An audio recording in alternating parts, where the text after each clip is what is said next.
Un peu plus d'un mois s'est écoulé depuis la destruction du barrage de la centrale hydroélectrique de Kakhovka en Ukraine.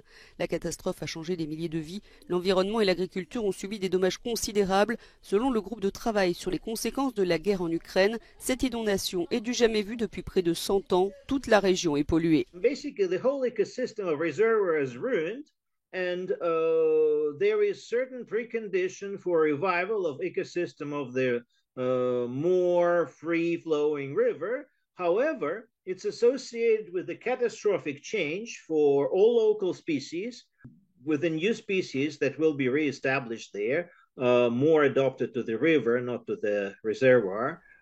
Le réservoir de Kakhovka a perdu 70% de son volume. Peut-on et doit-on le restaurer à l'identique? La question se pose.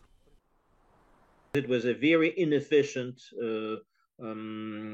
technical structure, which basically was creating a very poor quality water with a lot of pollution, evaporated more water than it productively supplied. Personally, I, as ecologist, would not support and would not advise to go for recreation of the reservoir, but would support very intensive research and actions to help people to adapt to new reality and to help to supply needs by other more modern means. C'est un choix qui n'est pas toujours possible et ici il est compliqué par le conflit avec la Russie.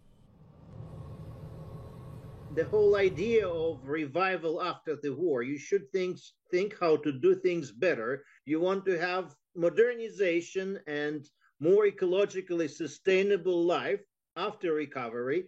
Otherwise, you are in trouble.